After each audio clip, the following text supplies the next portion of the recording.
Hello and congratulations on getting access to this video course on how to rank on Google image search. So this is video number 1, which is the introduction and of course getting started. So before we get started, I want to kind of briefly go over a few things to make sure that we are on the same page. So first things first, I want to start with mindset. The goal here is not to game the system at all, because Google image search is very different than other searches like YouTube and the regular SERPs. And the reason why is because you're going to have an image that's going to show up on the Google image search. And with that in mind, people are going to click on the ones that best fits that keyword. So you want to make sure that you have a high quality image that attracts a certain type of person. Now, whenever you sell a product, you have to think, okay, so if I attract a certain type of person via an image, then from that point, what is their next step, right? Are they going to do more research, or how are you going to funnel them into your funnel, essentially? So before you can do any of that, you really need to put yourself in your prospect's shoes. They all have different reasons from buying from you. So your goal is to try to understand what they are. Can you do that? So now what I want to do is talk about the video course itself, kind of give you a quick overview of the course itself. And of course, this is video number 1. Video number 2 is the 7 steps checklist. And the premise of videos 3, 4, 5, 6, 7, and 8, we're going to dive deeper into those 7. And these are 7 different variables that are very crucial and very important in trying to get your images ranked on the Google image search. Now, this is not an exact 100% guarantee system, but this is just based on what we have seen and over the years. Video number 3 is wrapping content. Essentially what that means is the content that surrounds the image that's on the top, that's after it, before and after, and all that. The content there is crucial, and it really needs to describe the image in a better light so that you attract the right person. So that way Google knows exactly what that image is about. Video number 4, we're going to talk about file format and why that is important. Video number 5, we'll talk about image size. And something that you're going to notice is, depending on the niche, different sizes can change. And you may notice that Google likes specific image sizes. So depending on your niche and depending on your research, which I'll show you step by step, you're going to need to figure out how to resize them. Video number 6, we're going to talk about file compression, or in other words, how to compress your files from, let's say, for example, 1 megabyte and decrease it by 50%, which is 500 kilobytes. So the goal here is to decrease or compress the size of the image without losing too much of the quality of the image, so that it can run faster when your visitors actually visit your site. Video number 7, we'll talk about file names, why that's important. Video number 8, we'll talk about alt tags, which appear in the source code of your website. And that also tells Google what your image is all about. So there's a lot of different variables here, and a lot of times most people just focus simply on video 8, which is the alt tag. And as you can see, it's much more than that. And of course, last but not least, once you have learned all of these steps, we can talk about how to automate the process, how to speed things up with pieces of software. Now, I don't want you to skip to video number 9 straight away, because if you don't understand videos 1 through 8, then you're going to miss the point. And if things change, then you won't be as successful. So make sure you go through this course on a step-by-step process. And of course, you're going to need to have access to your product or service. You're going to have to get an idea of who your customers are, what they want, how that specific image is going to attract them to make the next decision and take the next step. So really think along as we go through this course, how your images will communicate to your customers, but how your customers will take the next step, and the next step after that, and the next step after that. All right, so with that said, let's move on to video number 2. Hello and welcome back. This is video number 2, and we're going to talk about the 7 image optimization checklist.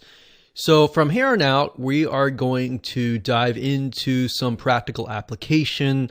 What I'm going to be doing in the future videos is really reverse engineering things in Google image search so that you have a better idea of why things are the way they are, and you have a better mental picture, a visual picture of what's happening. So what I'm going to do now is simply go through the checklist of the 7 items. I'm going to briefly talk about each one, but I'm not really going to dive into it. That's the purpose of the videos after that. So the first one is wrapping content. So to give you an example, I went to google.com, I typed in pizza recipe, and what I want to do is look at the images here. And what I'm trying to look for is why the images here are at the very top. And that might change from niche to niche. So let's just go ahead and click on these right here. I'm going to open this one up and open this one up in a new tab. And I'm going to go ahead and click on visit.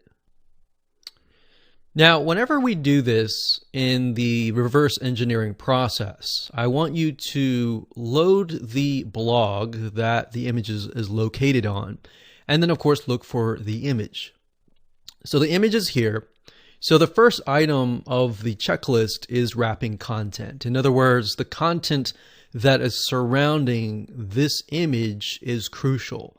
And we'll talk about why it's crucial, what your content needs to look like, what it needs to be, what kind of keywords you should use surrounding this image. That's the first one. Then, of course, the second one is file format conversion, meaning the image right here, what type of file format is it? Is it the right kind? Should we turn it into a different format? What different formats are available out there, why they're important, and all that. The next one on the list, the number 3, is image resizing. So another question you might have is, well, how big should the image be? Should it be 1000 by 1000? Should it be a smaller size? What should that be? So we'll talk more about that in that video. And we'll do a little bit of reverse engineering in each one of these videos so that you have a better visual picture of why things are the way they are. And then, of course, the next one after that is file compression. Believe it or not, what we've found over the years is the reason why most websites don't load or don't rank really well is because their images just take a lot of space. So in this case, we want to take a look at, is the size too big, and how can we compress it without losing too much quality and get ranked high for that image. The next one on the checklist is the file name and the page URL. So if we right click here on the image itself, and sometimes it won't let us, but in this case, if we right click and we open the image in a new tab, the name of the file of the image is crucial. It's very important. And I'm going to show you why in that video. And if it's not, most images are just a bunch of gibberish. If it is gibberish, what do we do in that case? How do we make it optimized? The next one after that is the alt tag. The alt tag is what tells Google what the image is all about. But that's just one variable out of this whole checklist. And then, of course, last but not least, after I talk about each one of these checklist items, I want to show you how to automate the process. But before we talk about how to automate the process, I want to teach you how to do each step manually. Because if you don't understand each step and the process behind it, and you jump to the automated process, then what that's going to do is it's just going to taint things and you're not going to be as effective. So we want to make sure that you are effective, you get the rankings that you are trying to achieve, and go from there. All right, so with that said, let's move on to the next video. Hello and welcome to video number 3, and we're going to talk about text that is wrapping the image. Now, this is very crucial, so I'm going to break it down as simple as I can. But the best way to explain it is by showing you what it looks like. So I'm at Google. I typed in the keyword roast beef recipe, and let's just take a look at some pages and get an idea of why Google might be ranking them higher than everybody else. So let's just take a look at the top images here. So let's go ahead and click this one here. I'm going to open that in a new tab. I'm going to do the same thing for this one and this one. So we'll do the top 3. So this one was the first one. This says the best oven roast beef. So we're going to click on visit. Now, by clicking on visits, we're going to be sent to the page where the image has come from. And that will give us a better idea of what we're dealing with. So we can see that the image is definitely at the top. It says the best oven roast beef is tender, flavorful, and a perfect every time. Sunday roast has been a tradition in our family for years. So, okay, wrapping text means the text that is surrounding the image. It does not necessarily need to wrap around it, but what is surrounding it? So obviously before it, we see roast beef, oven roast beef. We can see it's flavorful, perfect, classic recipe, roast, Sunday. So Google has a massive database of keywords. And it's very, very smart that it can figure out if the keywords that surround your image are legitimate or trying to game the system. So if it's going to read the text, we can see that the text in the beginning has already kind of set the stage for what the image is going to be. It's going to be a oven roast beef. Now, if we scroll down, we can see there's an ad, and it says, how do you cook a roast in the oven?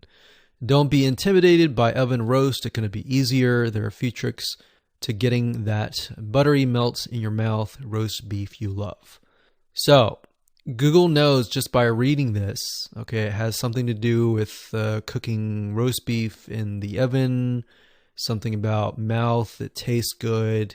Bring the meat to room temperature. It knows in that case probably that it's a recipe of some sort. So we can see these keywords like hot oil, sear on all sides, roasting pan, Dutch oven. All of these keywords relate, and when they combine them together in their own algorithm, they can figure out, okay, this is indeed a roast beef recipe. So there's an image here. People are clicking on the image. That's the reason why it's ranked up high. Now let's take a look at another one here.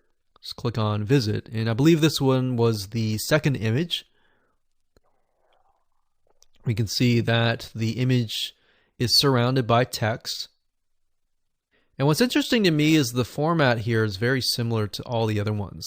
It's probably because it's posted on a platform such as simplyrecipes.com. So we got the text here, classic roast beef recipe, using rump roast, round roast, sirloin, low heat. See what I'm doing? I'm looking for keywords that Google is looking for. It says, my mother knows a thing or two about cooking beef. So cooking beef, cuts, local corner butcher, beef, pork, lamb, meat counter. So this is what I recommend that you do in your own niche, is to type in the keyword that you're looking to rank on, or the keywords that you're trying to rank on, and look at what your competitors are doing. Look at the images that are at the top and try to get an idea of what keywords they are using, what jargon they're using, so that you can get an idea of how to kind of mimic it yourself. Don't copy it necessarily, but put it in your own words, but get an idea of how things are worked out. So we can definitely see that these two blog posts have content and text that wrap around the image that are related. So we'll do the same thing here. We'll click on Visit. We'll go to the web page. We'll read it here. We can see, again, there's text in the beginning about roast beef recipe, the exact keyword. And this image actually is not only on the image SERPs, but is also on the main as well. So we can see that the difference here is they have not only text, but they also have a video.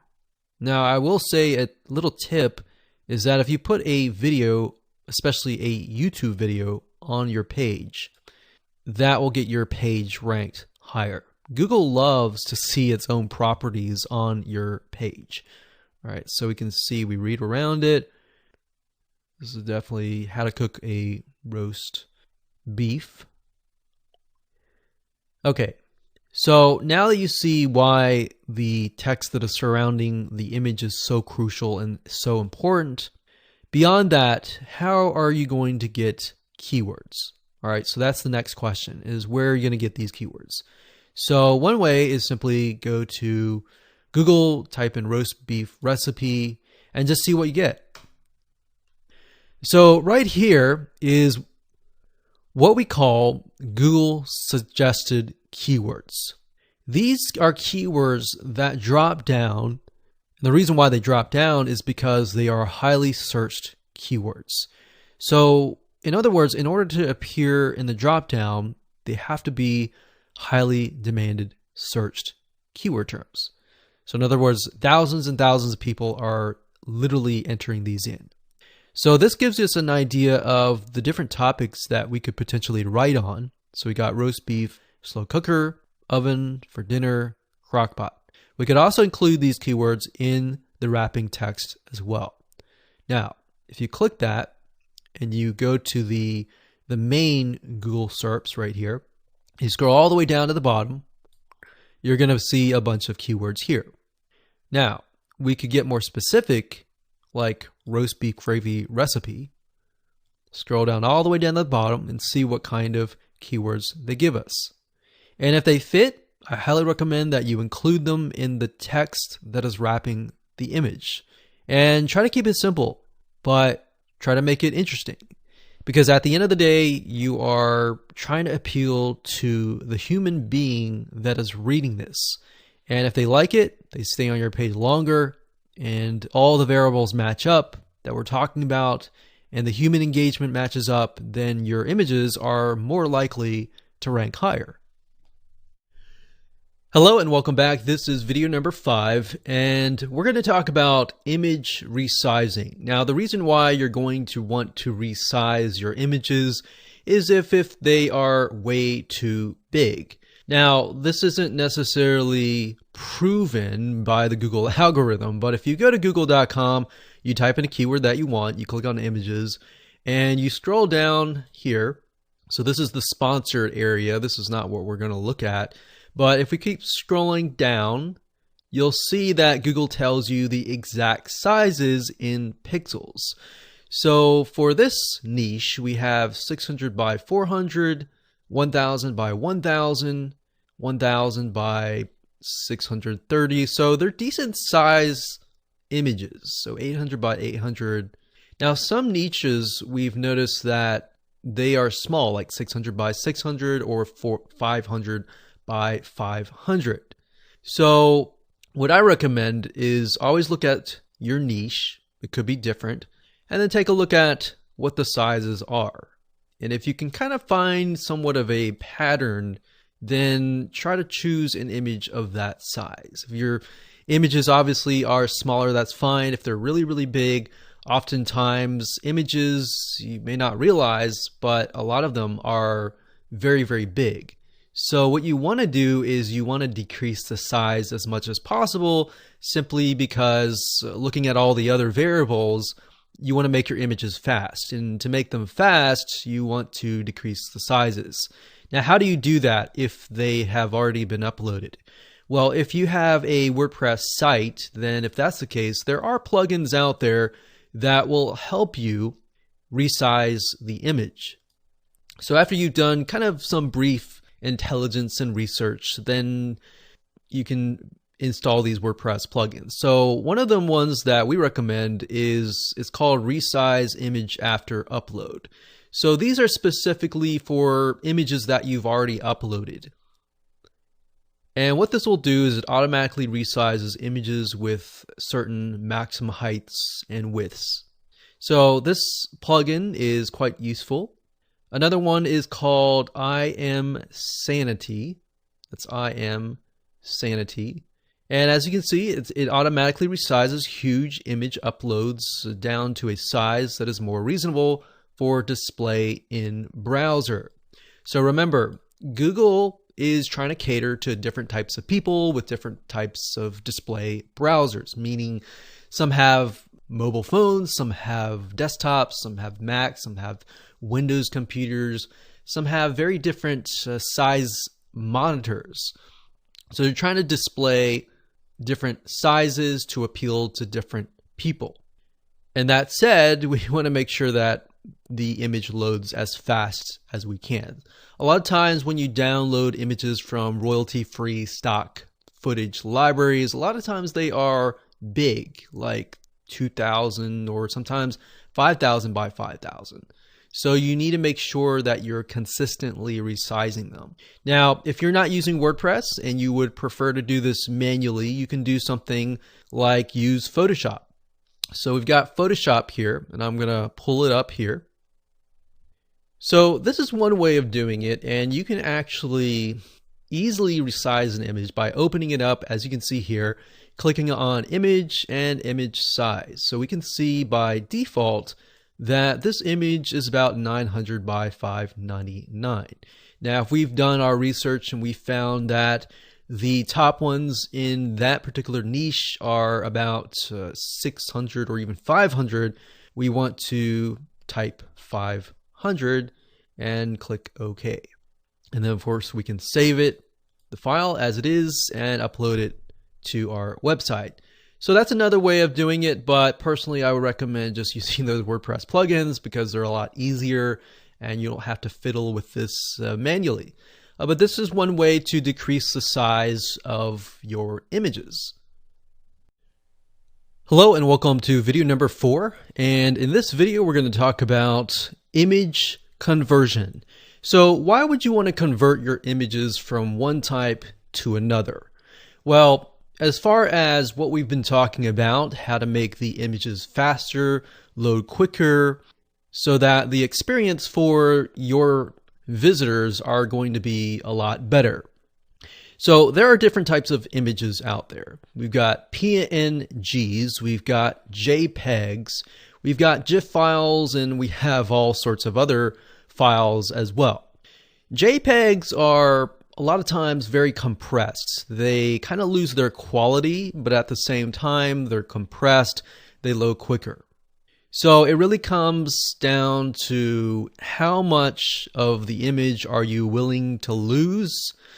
Are you willing to make it just a little bit fuzzy, but not too fuzzy, so that you will be able to make the image load faster? There are several different options that you can take. You can either, if in this case you are using a WordPress site, you can convert your PNG files to JPEGs. So there are different plugins out there that you can use, one of them which is PNG to JPEG. And another one that we've tested and that we really like is called Kraken.io. Kraken.io is very efficient, but yet it does cost a little bit of money to use, but it takes your images and you can tell it, convert it to JPEG. And what it'll do is it'll try to take, let's say, for example, a 1 megabyte file and then decrease as much as possible down to maybe 50%. And that's a huge amount of speed. If you think about it, if you have 1,000 images and multiply that by 500 kilobytes. That's amount of files that you could potentially save and speed things up for your viewers. So as you can see here, it supports JPEG, PNG, and GIF, including animated GIFs, but sometimes converting the images from one to another will actually speed things up. To give you a better view of this, I want to head on over to Photoshop, and we discussed and used this example in the previous video, but I want to use it again. But let's say, for example, I wanted to convert this image from one file type to another image file type. So if I go to the top and click on File, and then we do Export as and Save as for Web, and we click on that, this is a really good example of the type of files we're dealing with, but also the amount and the size. So we can see by default this image here that we resized earlier is about 488 kilobytes. Now, how can we get that down? So what Photoshop will do is it'll give you 4 different examples. So we can see kind of how it loses the quality here. So we can see this one has lost a good amount of quality, but it's 12 kilobytes. So this would not be an issue if we have tons and tons of images. Now you really have to think about it. If you are in the photography business and your images are very, very important, then you may want to think about not using these images and maybe something like this. But if you're not in the photography business and your images are important, but they're not as important, to your visitors, then you might want to use these. So this is PNG right here. Now, let's say, for example, we want to change them to JPEG. So these are JPEGs here. Let's say that I'm going to change this one from PNG to a JPEG. So we'll do JPEG. Now, with a JPEG, there is a range. You can either tell it to convert to a lower quality, medium quality, high, very high to maximum. So if we do low, you can see it's gone here. If we do medium, it's gotten a little better.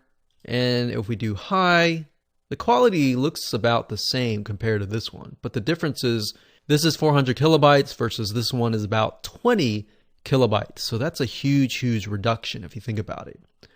Now, you could change from PNG to GIF file, but I personally would not recommend that unless you're dealing with some sort of animation. But as you can see, it's bumped up from 20 to 72 kilobytes. So I just wanted to show you this as an example of what happens when you change the file type. Now, JPEGs are usually very friendly in terms of websites, so that's just something to bear in mind. So if we click on Save, we export it, and we upload it, we'll save a good amount of space just by changing the file type, and thereby getting it load quicker and faster, giving our viewers a better experience. Hello and welcome to video number 6, and we're going to talk about file compression and why that is important. If you've noticed lately, Google has put a big push on websites loading as fast as they can. And the reason why is because Google wants the best experience for their buyers or their customers, essentially people who search on the internet. That is their customers. So what do their customers want? They want sites that load really fast because they want information that loads really fast. So they're going to look at how fast your website loads and, more importantly, how fast your images load. And through tests, we've realized that they put a lot of emphasis on images, and you'll see in just a second. So in this example, I used the previous example with the Google keyword term, roast beef recipe, and let's just go ahead and click images. So what I want to do in this case is do a quick test to show you different speeds, different images, and why they might be ranked higher than others, and why that is the case, and how to fix the issue. So let's just take a look at the images that are on the very top website. So we saw this image here was also on the main website. So let's just go ahead and click this here. And this is the image, so we'll click visit so that we can visit that particular page. And what we're going to do here is we are going to analyze this page. So what I'm going to do is grab the URL up at the top here. I'm going to copy that. And then next I'm going to go to the page speed insights. And this is essentially a speed tester that Google is providing you for free. And all you have to do is simply go to developers.google.com/speed/page speed. Now to get here, the easier way is simply go to google.com and type in page speed insights. And all you have to do is simply enter the page URL here and then click on analyze. And what this is going to do is it's going to analyze that particular page and give you an idea of the speed, the rating that it gives you, and then of course how to improve the rating. Now you got to realize what it's doing is it's analyzing the whole web page, not just the image itself. But what this will do is it'll give you an idea of what can be improved. So we can see that screen images, if we improve that, it'll save us about 5 seconds. So even a site like this with the images that rank high, there's still improvement. So there's still hope, even if you're not 100%. So what you want to do is you want to compress your images. And as you can imagine, that's going to be a very tedious process if you do it one by one manually. So we've actually tested many different plugins out there, different WordPress plugins, and there are other systems as well that can help you if you simply upload the images and get them optimized. Kraken.io is one of the sites that we tested that yielded really good results. And what it did was we put it on a website that had about 2,000 images, so you can imagine that would take a long time. We were able to install the WordPress plugin and compress those 2,000 images within less than a few hours. Now, Kraken.io has many different plans. They have a free version which can help you up to 100 megabytes just to test to see if it works. Now, if you're not using WordPress, it also has a web interface where you can simply upload the images and get them compressed, download them, and then get them onto your website. But what this does, as you can see, is it optimizes your images. So imagine you have an image that's 100 images that are 1 megabyte each. So that's about 100 megabytes download. And you definitely want to squeeze that down as much as you can. So what Kraken.io will do is it'll analyze the image and it'll try to squeeze it down maybe 50% from 1 megabyte to 500 or even 200 kilobytes further as much as possible without losing the quality of your image. And that's something that I know that many of you are probably concerned about, is whether the image will be reduced, whether it will become fuzzy, because we know that images are crucial. We know that they are the first impression that our visitors see. And believe it or not, this will actually help you without really decreasing those images. So you can get an idea here that Kraken.io, you can see the original image and what the improved image looks like. And this example here, it says 61% reduction. And you can see that the image looks pretty much the same. Now, why is that? Well, the image usually contains more information besides just what it looks like. So what it does is it removes that information to try and decrease the file size.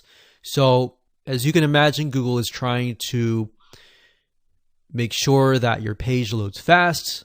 And what we found with majority of the tests is the number one issue is images. The images are way too big, and by compressing them, you will get your pages loading faster, rank higher and higher through the SERPs. Hello and welcome back. This is video number 7, and in this specific video we're going to talk about file names, why it's important, and we'll talk about page URL as well.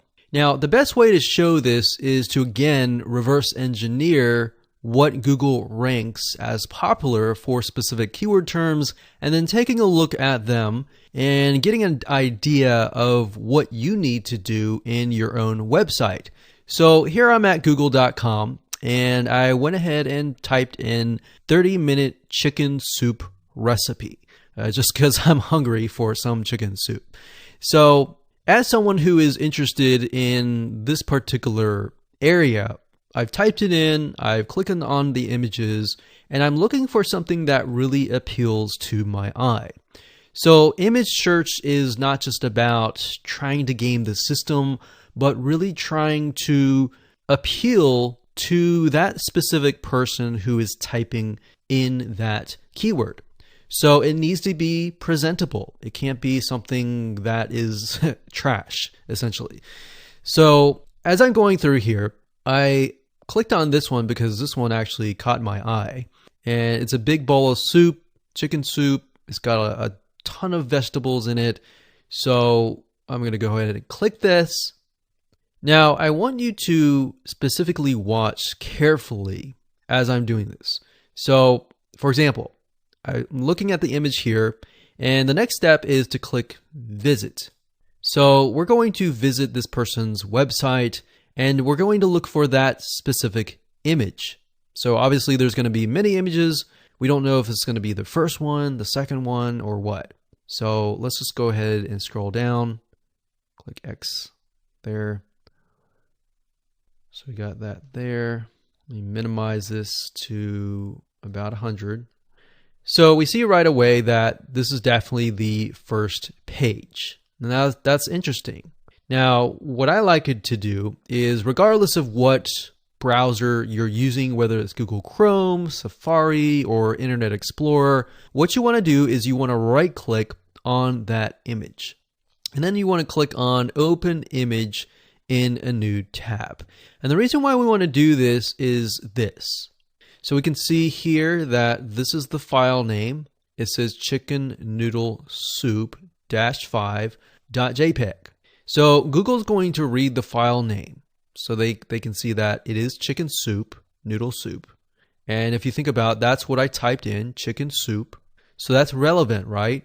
And it's going to look at the URL as well. So it's not just going to look at the file name, but it's going to look at the category name and all of that. It's also going to take a look at the page it's on and the, of course, like we talked about earlier, the words that surround it. Now, speaking of file names, if your file name, let's say, for example, in this case, chicken noodle soup, your main keyword is chicken noodle soup, but you have a file name that says something like 12345-!.jpg. If that's the case, then that's a big mistake there. And all you have to do is simply change the file name, link it, and that's it. So in terms of file names or page URLs, that's all you have to do. So we can obviously see that this is the third highest ranking image for that keyword term, and Google sees this as relevant. Now, if we go back to the search that we did earlier, and let's just scroll all the way down to the bottom somewhere, and just see kind of an idea as to why maybe they're all the way at the bottom.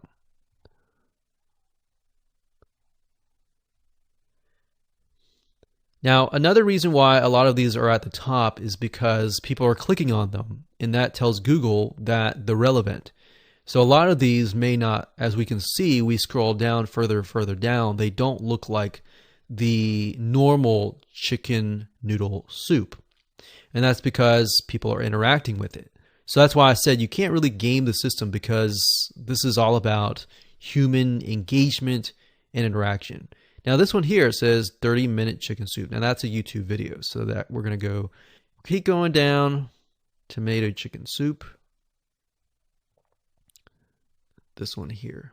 So let's just click this. Now you can see the images are really big, right? Remember, Google likes a certain type of image. So if we click this, we click visit, and we find the image, let's just see what happens here. So we can see Sandra's Alaska recipes. We scroll down, image is a little big. The text that's wrapping it may not really relate.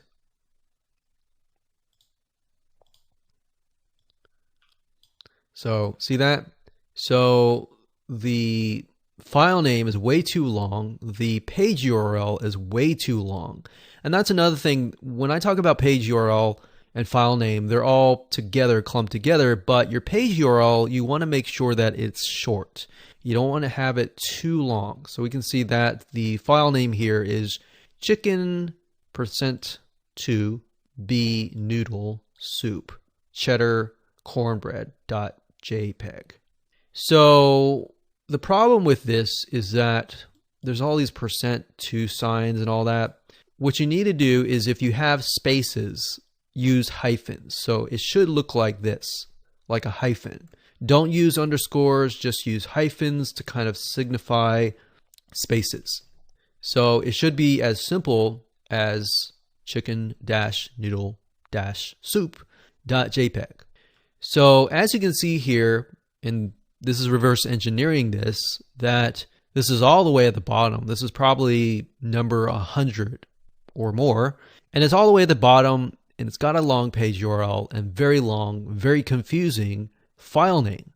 So you can get an idea now as to what you need to do. All right, so let's just scroll back up here. Now, in terms of how to change the file name, if let's say you already uploaded it and the file name is already there, how do you go about changing it? So to do that, there's several ways. It really depends on what website you're using. If you're using like HTML that's not WordPress, then you will need to change that file name on your computer, whether it's a Mac or a Windows computer. You simply right-click that, click rename, and rename it as such. Now, if you're using something like WordPress, you can simply usually you can go into the image editor and you can change the name there. Or sometimes, a lot of times, what I recommend is installing a WordPress plugin such as Yoast. Yoast SEO, that's yoast.com/WordPress. And if you just go here and you click on Yoast SEO, install that, you'll be good to go. And it'll allow you to essentially put alt tags for the images, and you can also, within WordPress, edit your file names. So hopefully that gives you a better idea of why it's very, very important to essentially change your file names to make sure that they are the keywords that you're trying to rank on. Plus all the other variables that we talked about, like the text that wraps around it should relate to that keyword. Hello and welcome back. This is video number 8, and we're going to talk about alt tags. So alt tags are tags that are associated with a image, and they're located in the code that tells Google or other search engines what your image is all about. So, like we talked about in the previous video, Google and other search engines will look at your file name, but they'll also look at your alt tag. So it looks at a variety of variables, and that's why we have the checklist here to make sure that they all add up. So very similarly to the file name, the alt tag is a keyword that will be found in the source code.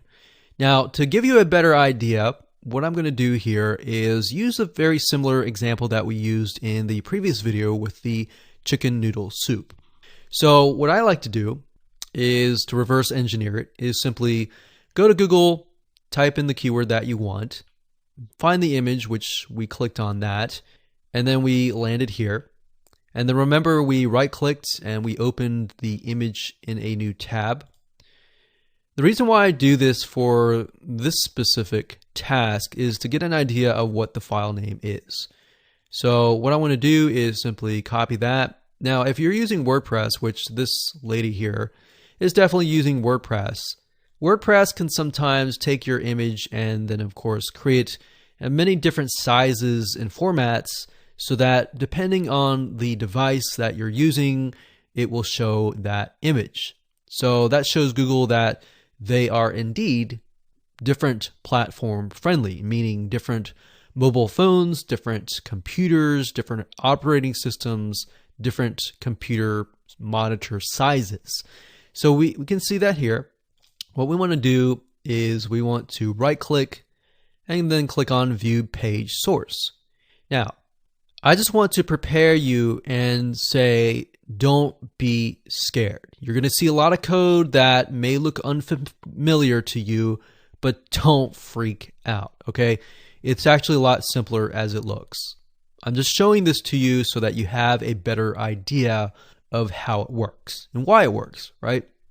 So we're going to click on view page source and we're going to get this. I went ahead and did it because it takes a few seconds. That way you don't have to wait. So what we're going to do now is try to find that image. So the reason why I looked at the file name was so that I could get the file name. And now I'm going to do a search. So I'm using a Windows computer. I'm going to do a search for that file name. So there it is. All right. So I'm going to zoom in here so that you can see it a little bit better. So now let me do a search for that file and we can see it there. Now, like I said, with WordPress, it's going to create several different sizes. So we see that here. But if we scroll up, and I'm going to make this a little bit smaller, like that. All right. So if we take a look at the image tag is always going to start with this sign, img space class equals how you want it aligned and the image source, which is this. And then of course you have the alt tag. So this is telling Google, okay, how big it is, you know, how it's aligned in the content and the content that surrounds it. So in other words, when Google comes to your site, they're not really looking at your site, they're really looking at the code. So this is what they're looking at. Now we see alt equals easy 30-minute homemade chicken noodle soup. Dash classic, comforting, and tastes just like grandma made, but way easier and faster. This soup is amazing and it'll be your new favorite recipe. Now what's funny about this is they are using the keyword inside it, but it's really a description. So in hindsight 2020, this looks like more natural. It doesn't look keyword stuffy or like they're trying to game the system. It's simply something that somebody would write right off the bat. Now we can see the image size and all that. Now, that's the alt tag, right? So 30-minute homemade chicken noodle soup. And that was in the beginning, and you want to make sure that the keyword is in the beginning. Now, if we do this again, let's just go back over here and reverse engineer again. And this time I am going to click the second one. So we'll click visit. I'm going to keep an eye on that image. So I believe that's this one here. Let's just take a look. Yeah. Bread on top, butter on the right. There we go. So that's the image that we're dealing with. And of course, I'm going to right click, open image in new tab to kind of get an idea of what we're dealing with. Now, obviously this one's long, but it says 30-minute chicken noodle soup. So remember how we talked about when you're naming your files that if you have a space to make sure that you use hyphens, they did that. 30-minute chicken noodle soup. And of course, they put a bunch of information that just tells Google what it is, like the size and all that. But they could have kept it simple and they would have gotten the exact same. Now, if we go back here, we want to figure out what the alt tag is, right? So Click no thanks. Right click, view page source. And we know the image is at the very top, right? So what I'm going to do, since it's so long, I'm just going to copy the first part of it, close this down, and let's take a look. So we can see that this is here. Now this is part of the metadata. So let's scroll down further.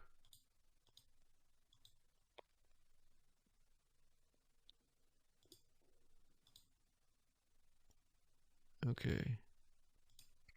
So if they were our competitor, we can get an idea, and we can see that they are definitely using, it looks to me like a Yoast SEO plugin or some sort of SEO plugin that is creating all this metadata.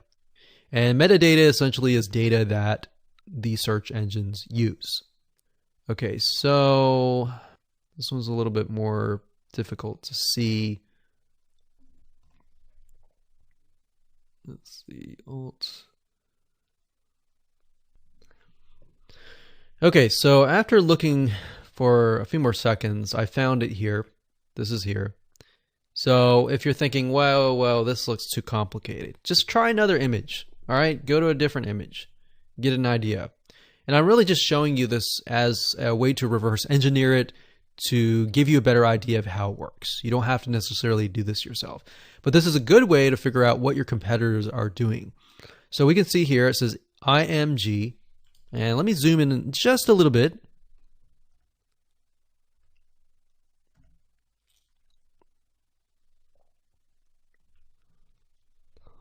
And we can see IMG SRC. SRC means source. The image source equals this. This is the file name. And then the alt equals 30-minute chicken noodle soup. And that's what we typed in, 30-minute chicken soup recipe. So it's not exact, but it's very, very similar. And that's why all these different variables that are surrounding the image, like the recipe and all that, those actually will help you rank on many, many different keywords versus just one. So I'm very sure that this specific site is ranked on not just one, but many, 10, 20, 30 different keywords that are related. So that's why alt tags are so important. So you can see here the file names here, the alt tags here, and that those two work hand in hand. Now, depending on what platform you're using, if you're using HTML, you're going to have to edit the alt tag yourself. But if you're using something like WordPress, it's very easy. As long as you're using something like Yoast, all you have to do is click on the image, and with Yoast, it'll give you the image details like this, and it'll say alternate text. So alternative text is what alt tag means, and you enter that here. So this, in this case, will be the 30-minute chicken noodle soup. And of course, you can put dash if you want to. Now, bear in mind that not only is this going to be search engine friendly, but it's also going to be handicapped friendly as well. So folks who are maybe blind and they are using special software to allow them to hear what is going on the website, if you have an alt tag or alt text, it'll tell them what the image is going to look like. So you could be more descriptive, essentially. So hopefully that gives you a better idea on why the alt tag is important and how to edit within your site. Okay, so I just want to say congratulations on finishing this course. Now that you have learned all the basics and how to manually do everything step by step, we're going to talk about automation here. And the reason why I wanted to show you how to manually do it was so that you could fully understand the reasoning behind it and how to do it yourself. Now that you understand that, you can use tools.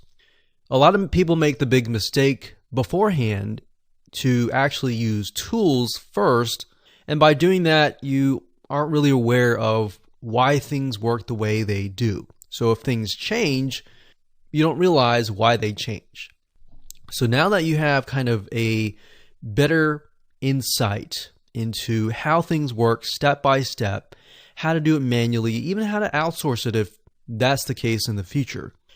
Let's talk about tools that will actually help you automate the process in terms of finding and searching all through your website to figure out perhaps what file names need to be changed, what images need alt tags, and all the different little variables that we talked about in this course. So the first tool that's really good is called Screaming Frog, and you can get there by going to screamingfrog.co.uk. Now, if you go here, basically what this tool is it's a website crawler that you can download onto your computer, and what it'll do is it'll scan. For example, we want to figure out of all of our website, which images have alt tags and which images don't, or which images have alt tags, but their alt tags are just very generic and not very targeted. So basically what we're trying to figure out is how can we make very small tweaks with a powerful punch, if that makes sense. So go to the site. You can see that it's a website crawler, and we are specifically interested in the search engine optimization right here. So go ahead and click that.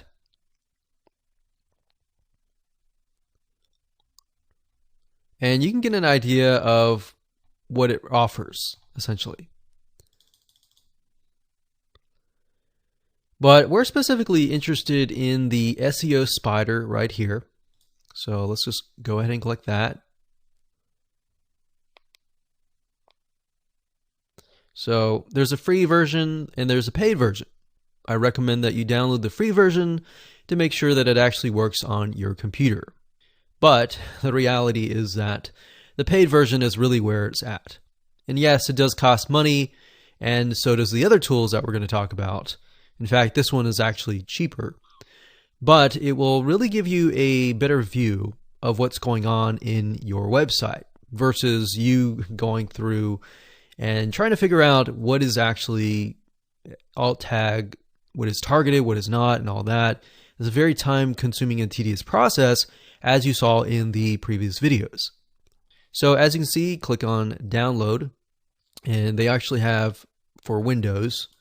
Now, if you're using a different operating system, just be aware that if you are using a Mac, it works here. And if you're using Linux, it works here as well. So basically, it works for every single popular operating systems, Windows, Mac, and Linux.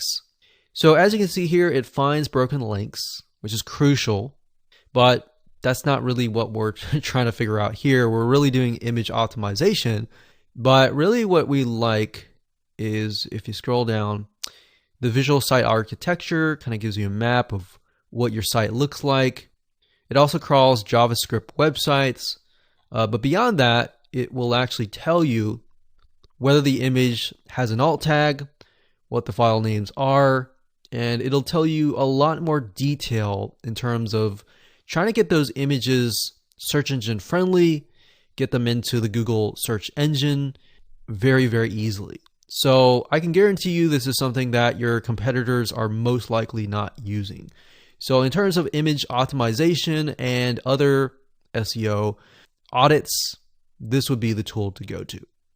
Now, there are other tools like ahrefs.com,